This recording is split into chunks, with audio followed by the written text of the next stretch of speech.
একদম নতুন গজল এই বছরে আপনাদের নবী দিবস উপলক্ষ করে যে গজল। আমার নবীকে আল্লাহ এই ধরনের বুকে যেদিন পাঠালেন এই দুনিয়াতে সবাই খুশি মানিয়েছিল, আসমান জমিন কুল কায়নাত চন্দ্র সূর্য গ্রহ তারা সকলে খুশি মানায়। একজনা কষ্ট পেয়েছিল, বড় দুঃখ পেয়েছিল, কেঁদেছিল, যার নাম ইবলিস শয়তান। এই আমার নবী আসাতে সেই ইবলিস শয়তান বড় কষ্ট পেয়েছিল, কেঁদেছিল। কিন্তু এই দুনিয়াতে সবাই খুশি মানায় আমার নবীর আসার খুশিতে কি হয় কবি ছন্দের মাধ্যমে অতি মূল্যবান কথাই লিখছে। দেখুন, আমার নবীর আবির্ভাবে ঝুঁকে গেল ত্রিভুবন, আমার নবীর আবির্ভাবে ঝুঁকে গেল ত্রিভুবন, তার গুণগানে আল্লাহ মাবুদ দরুদ পড়ে সর্বক্ষণ। আমার নবীর আবির্ভাবে ঝুঁকে গেল ত্রিভুবন, তার গুণগানে আল্লাহ মাবুদ দরুদ পড়ে সর্বক্ষণ। ইবলিস শুধু কেঁদেছিল, ইবলিস শুধু কেঁদেছিল, সিজদায় সেদিন ঝুঁকলো না। এক আল্লাহ ছাড়া ঝুঁকে গেল সারা জামানা, আল্লাহ ছাড়া ঝুঁকে গেল সারা জামানা। আমার নবী এই ধরনের বুকের আশাতে ওই কাবা শরীফের মধ্যে 360টি মূর্তি ছিল, সেই মূর্তিগুলো আমার নবী যেদিন দুনিয়ার মধ্যে আবির্ভাব হলেন সেই দিন মূর্তিগুলো আমার নবীকে দেখে কি বলতে লাগে কবি ছন্দের মাধ্যমে আরো কি লিখছে। দেখুন, ও তার রূপ চেহারার আরেক জোড়া সৃষ্টি করেনি খোদা, ও তার রূপ চেহারার আরেক জোড়া সৃষ্টি করেনি খোদা। খোদা নিজেই গড়ে প্রেমে পড়ে নাম ডাকে তার মুস্তাফা, খোদা নিজেই গড়ে প্রেমে পড়ে নাম ডাকে তার মুস্তাফা। তার তারিফে কলমা কোরআন, তার তারিফে আজান হয়, 104 সব কিতাবে দিল যে তার পরিচয়, 104 সব কিতাবে দিল যে তার পরিচয়। সে এলো ধরায় এমন সময়, আমার নবী এলো ধরায় এমন সময়, তখন খোদাকে কে গো চিনতো না। আর পাথরকে সব খোদা ভেবে করতো তখন প্রার্থনা, পাথরকে সব খোদা ভেবে করতো তখন প্রার্থনা। আর 360 মূর্তি ছিল ইব্রাহিমের কাবাতে, 360 মূর্তি ছিল ইব্রাহিমের কাবাতে। আমার নবী আসার পরে চিড় ধরে সব মূর্তিতে, আমার নবী আসার পরে চিড় ধরে সব মূর্তিতে। ওই মূর্তিগুলো সাক্ষী দিল, ওই মূর্তিগুলো সাক্ষী দিল আল্লাহ শুধু একজনা। মুহাম্মদ খোদার শেষ রাসূল, রাসূল কেউ আর আসবে না। মুহাম্মদ খোদার শেষ রাসূল, রাসূল কেউ আর আসবে না। আমার নবীর আবির্ভাবে ঝুঁকে গেল ত্রিভুবন, আমার নবীর আবির্ভাবে ঝুঁকে গেল ত্রিভুবন, তার গুণগানে আল্লাহ মাবুদ দরুদ পড়ে সর্বক্ষণ। ইবলিস শুধু কেঁদেছিল, সিজদায় সেদিন ঝুঁকলো না। আল্লাহ ছাড়া ঝুঁকে গেল সারা জামানা, আল্লাহ ছাড়া ঝুঁকে গেল সারা জামানা। এই দুনিয়া দেখবেন আমাদের বাপ মা যখন মরে যায় কি করি আমরা, বড় গরু কিনে খানা করি না, অনেকজনা করি না, অনেকজনা করি। বড় বড় গরু কিনে লোকজনকে কত লক্ষ লক্ষ কত হাজার হাজার টাকা খরচ করে লোকজনকে গরু কিনে জবাই করে আবার লোককে খাওয়ায় দাওয়াত করে। কিন্তু বেশিরভাগ দেখবেন যারা গরু জবাই করে কতজনকে লোকজন দাওয়াত করে খাওয়ায়, পাড়ার লোক ওই আত্মীয় স্বজনকে ডেকে ডেকে খাওয়ায়, ভালো করে খোঁজ খবর নিয়ে দেখেন ওরা ওই বাপ মা যখন বেঁচে ছিল খাবার দিত না।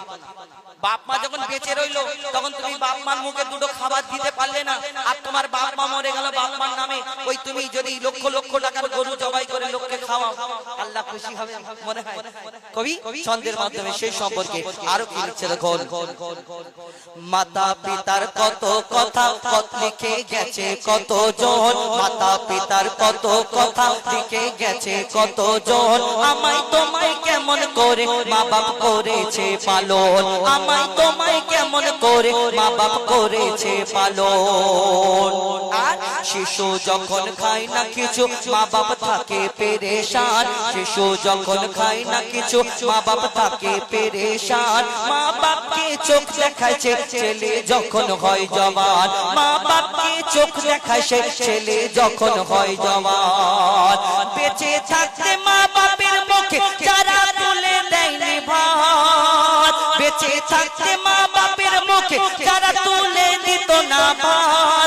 মা মারা গেলে সেই ছেলে পাড়ার লোককে খাওয়ায় দাওয়াত বাপ মা মারা গেলে সেই ছেলে লোককে খাওয়ায় দাওয়াত অসুখ হলে ওষুধ কিনে দিতে চাইতো না যে আওলাদ অসুখ হলে ওষুধ কিনে দিতে চাইতো না যে আওলাদ বাপ মা মারা গেলে সেই ছেলে লোক দেখানো করে যে দান খায়রাত বাপ মা মারা গেলে তাদের নামে লোক দেখানো করে যে দান খায়রাত ওরে তানবীর কালাম বাপ মার দাম ওরে তানবীর কালাম বাপ মার দাম থাকতে কেন বুঝলি না তোমার ধন দৌলত আসবে যাবে মা বাপ গেলে আসবে না তোমার ধন দৌলত আসবে যাবে মা বাপ গেলে আসবে না আমার নবীর আবির্ভাবে ঝুঁকে গেল ত্রিভুবন তার গুণগানে আল্লাহ মাবুদ দরুদ পড়ে সর্বক্ষণ ইবলিস শুধু কেঁদেছিল সিজদায় সেদিন ঝুঁকলো না এক আল্লাহ ছাড়া ঝুঁকে গেল সারা জামানা আল্লাহ ছাড়া ঝুঁকে গেল সারা জামানা আল্লাহ ছাড়া ঝুঁকে গেল সারা জামানা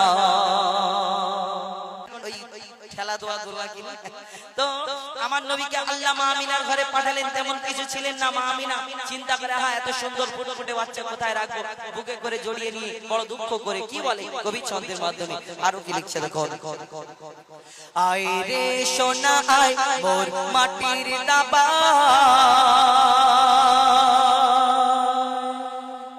আয় রে সোনা আয় মোর মাটির দাবায় আয় রে সোনা আয় মোর মাটির দাবায় আয় ও লোকের ঘরে ও মোর নোর মোর ছেড়া মাদুর ও মোর নোর মোর ছেড়া মাদুর তোকে রাখবো বুকে করে আয় রে সোনা আয় মোর মাটির দাবায় আয় রে সোনা আয় মোর মাটির দাবায় আয় ও লোকের ঘরে ও মোর নোর মোর ছেড়া মাদুর ও মোর নোর মোর ছেড়া মাদুর তোকে রাখবো বুকে করে আয় রে সোনা আয় মোর মাটির দাবায়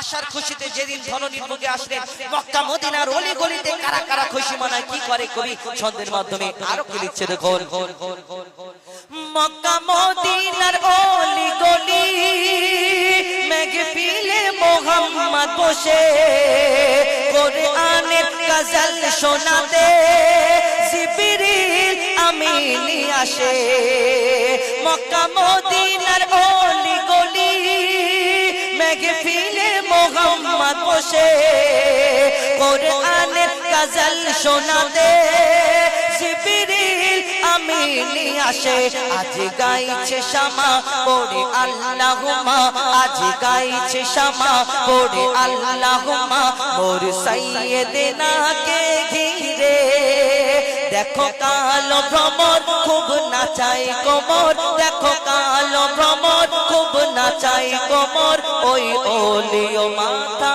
নাড়ে আয় রে সোনা আয় মোর মাটির দাবায় আয় রে সোনা আয় মোর মাটির দাবায়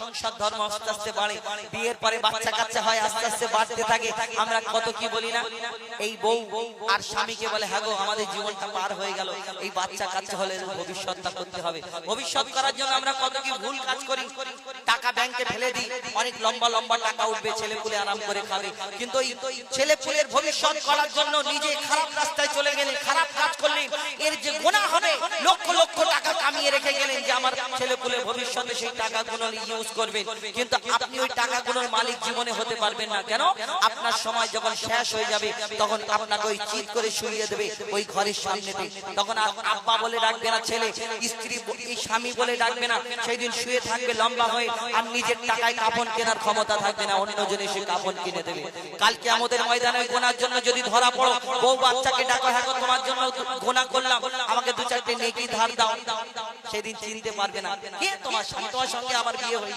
তোমার ওই সাদের বিবি যাকে তুমি এত ভালোবাসতে এত ভালোবাসতে এত ভালোবাসতে, সে সেখানে চিনতে পারবে না। কবি ছন্দের মাধ্যমে নিজের মনকে উদ্দেশ্য করে কবি মরহুম আবুল কালাম সাহেব তানার কি মনের কথা লিখছে দেখো।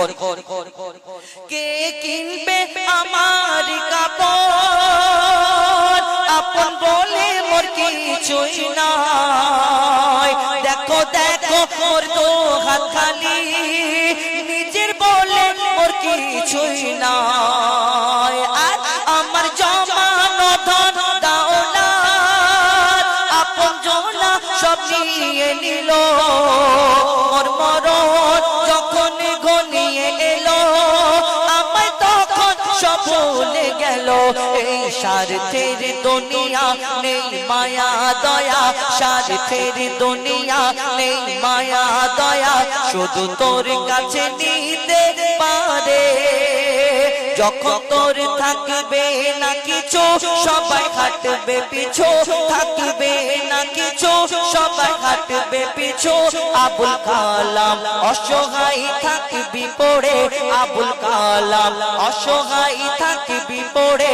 আয় রে সোনা আয় মোর মাটির দাবায়, আয় রে সোনা আয় মোর মাটির দাবায়। আয় ওলো ঘরের ঘরে, ও মোর নূর মোর ছেড়া মাদুর, ও মোর নূর মোর ছেড়া মাদুর, তোকে রাখবো বুকে করে। আয় রে সোনা আয় মোর মাটির দাবায়। না মা ফাতেমার ঘটনাটা আমি বললাম তো বলতাম, কিন্তু আমার মা জননীরা যা গল্প করছে, কুটুম অনেক এসছে মনে হয় আপনাদের এই, হ্যাঁ অনেক কুটুম এসছে আদমের কদম ধরে, হ্যাঁ ওটা গাইবো। আমার মায়েরা যা গল্প